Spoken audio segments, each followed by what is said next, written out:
Vamos a hablar un poco más sobre el 12º aniversario del Papa Francisco como pontífice, como jerarca de la Iglesia Católica. Llegó hace 12 años prometiendo impulsar una serie de cambios en la Iglesia. ¿Cuántos de ellos se han cumplido?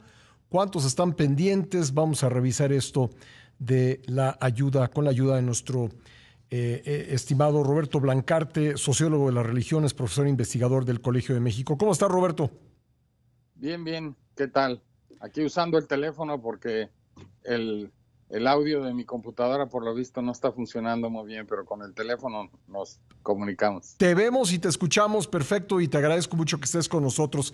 Bueno, pues un aniversario que tiene lugar con el Papa aún convaleciente, con el Papa en el hospital, todavía no recuperado de la neumonía que lo llevó a ser internado.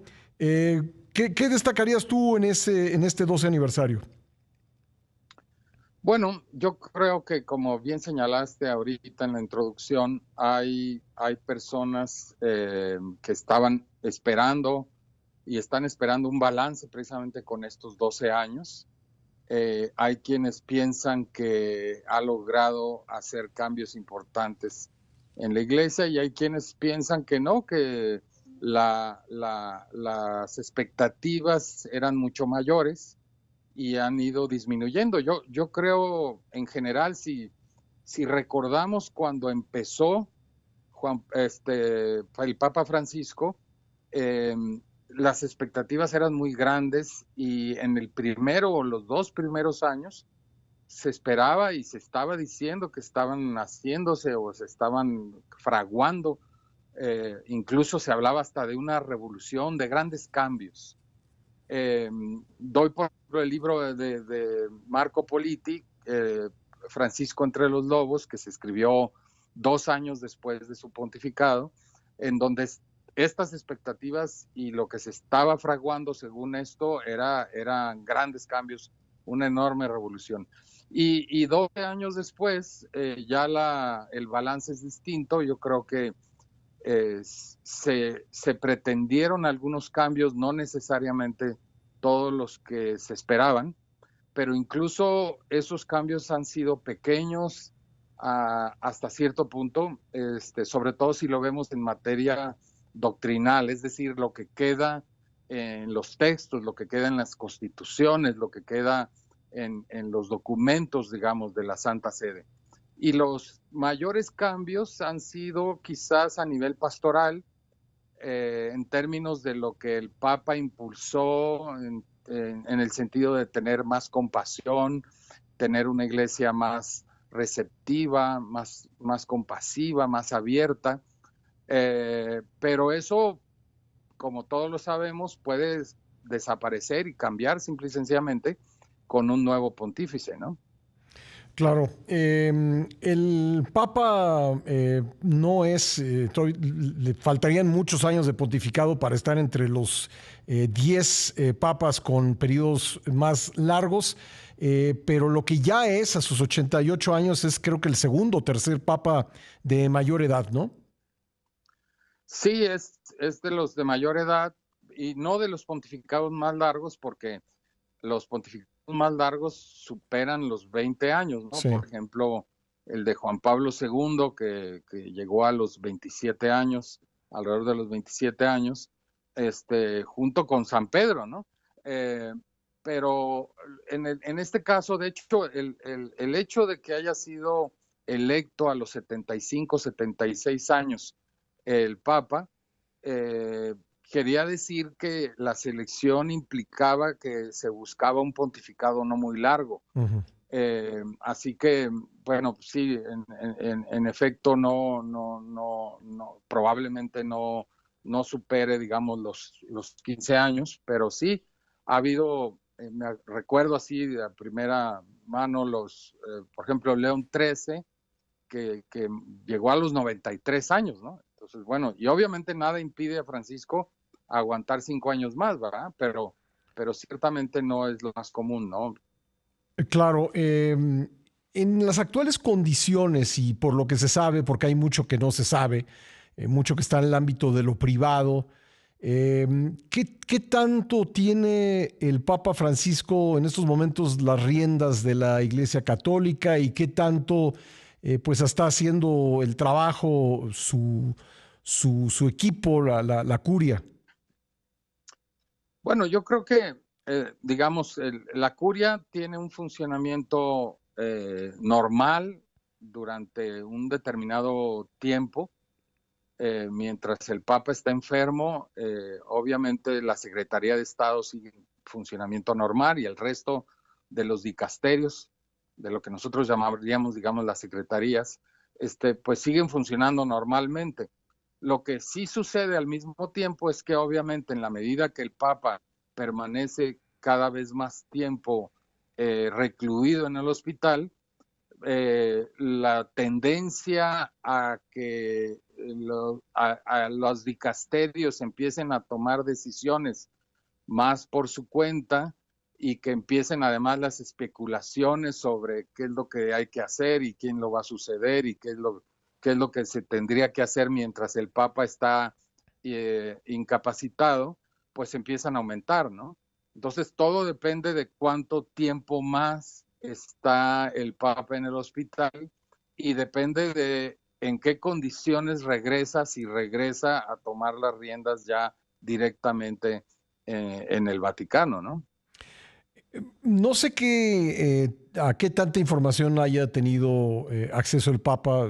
Me imagino que eso es muy difícil de saberlo, pero pues si ha tenido acceso a mucha información o ha tenido quien se la cuente, pues lo que habrá podido ver Francisco en este mes de hospitalización es cómo se mueven las cosas en torno de una posible sucesión cuando él pues todavía está en vida. Sí, bueno, yo creo que ya lo había visto antes de entrar al hospital. Es decir, el Papa, a medida que empieza a tener mayor edad, las especulaciones comienzan a aumentar, ¿no? Eh, Juan Pablo II, digamos, 10 años antes de que él muriera, ya obviamente las especulaciones habían comenzado, ¿no? Ujú. Y obviamente este Papa ya sabía de las especulaciones que hay en la medida que él comienza a tener una cierta edad, digamos, después de los 85 años, yo supongo que muchos empezaron ya a especular mayormente y obviamente pues, está enterado de todos estos o de muchas de estas especulaciones. Incluso él mismo puede, digamos, actuar en función de eso, ¿no? Obviamente esto aumenta, insisto, en la medida que el Papa está, digamos, semi-aislado en el hospital Ujú. y sobre todo con una capacidad disminuida para tomar acciones o para dirigir la iglesia en un determinado sentido, ¿no? Pues está limitado y se tendrá que, supongo yo que se concentra en las dos o tres cosas más importantes que no pueden dejar pasar, ¿no? ¿Y qué tanto puede Obviamente la está un... tomando el secretario de Estado, ¿no? Sí, Y el resto del dicasterio, ¿no? sí. ¿Qué tanto puede un papa incidir en su propia sucesión? ¿Qué tanto es esto una tradición y qué tanto es una realidad? Bueno, yo creo que pueden incidir de cierta manera en la medida en que ellos escogen a los cardenales electores. Ujú. Y ahorita de los 137 electores, este papa nombró a 109, o sea, Ujú. un número bastante grande de los posibles electores si fueran en este momento, ¿no? Y obviamente el número de electores nombrados por el Papa Francisco va a ir aumentando a la medida que pase el tiempo.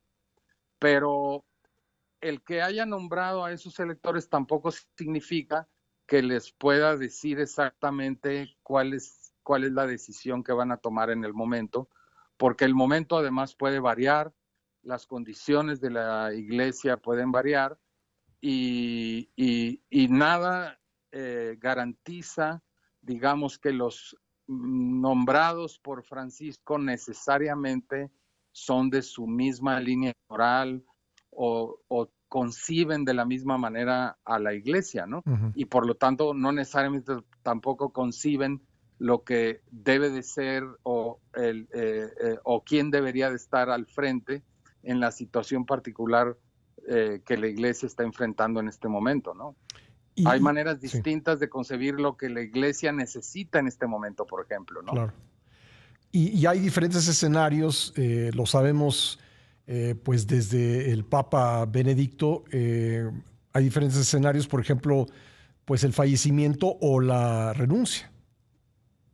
Así es, así es. Y bueno, un ejemplo de lo que, a propósito de lo que preguntas, es lo que sucedió con la renuncia de Ratzinger como Papa Benedicto XVI y si él, qué tanto pudo haber maniobrado para dirigir a quien fuera su sucesor, ¿no? No Y parece que por lo mucho, que ¿verdad? sabemos, perdón, no, exacto, por lo que sabemos, más bien el clima que existía en el momento de la renuncia de Benedicto XVI y del nuevo cónclave que eligió a Francisco es que más bien el humor que permeaba al cónclave en ese momento era como de la necesidad de un cambio y eso fue lo que empujó a Francisco, ¿no?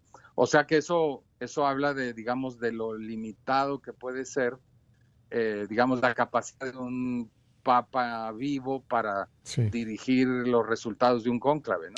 Y otra cosa cierta por lo que nos dice la historia, tú me corregirás si me equivoco, estimado Roberto, es que los llamados papables, aquellos que parecen que tienen posibilidades de llegar, pues generalmente no llegan. Creo que el único papable que llegó, dime si me equivoco, fue Benedicto XVI. Sí, en efecto, hay que tomar en cuenta que en qué momento se convierten en papables, Sí. porque a lo mejor Benedicto XVI, 4 o 5 años antes, no era tan papable, Ujú. pero ciertamente, y a mí me tocó verlo estando en Roma, cubriendo así algunos temas, como ya Benedicto XVI en los últimos meses de Juan Pablo II, en efecto sí se convirtió en un papable con mucha fuerza y con las grandes, digamos, probabilidades de convertirse en el sucesor, ¿no? Pero obviamente nada garantiza eso. Recuerdo que hay esta famosa expresión en Roma que existe, que el que entra como papa a un cónclave termina como cardenal, ¿no? Ujú. Lo cual quiere decir que en efecto muchos que entraron siendo grandes candidatos a la hora de la hora no son necesariamente los elegidos, ¿no? Sí. Roberto, por último, me queda un minutito, pero preguntarte, ¿todavía hay posibilidades, tú ves posibilidades en función de la salud del Papa que pudiera darse una renuncia o la mejoría que ha tenido en los últimos días más bien apuntan hacia otro lado? Bueno, yo creo que dependerá mucho de la personalidad de este papa y de las condiciones que él mismo sienta tener una vez que termine, digamos, esta estadía en el hospital. Todo dependerá de cómo sale, de cómo siente él que está, si tiene la suficiente capacidad o si está, digamos, bastante agotado y siente que no va a poder dirigir a la institución.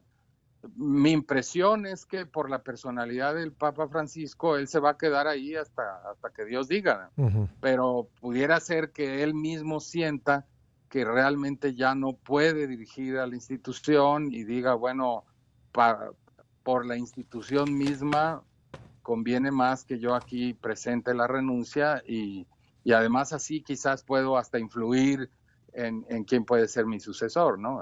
O sea, está abierta siempre esa posibilidad, ¿no? Pues muy, muy interesante conversar contigo como siempre, Roberto. Muchas gracias. Un gusto igualmente. Un abrazo. Gracias, Roberto Blancarte, sociólogo de las religiones, profesor e investigador de El Colegio de México.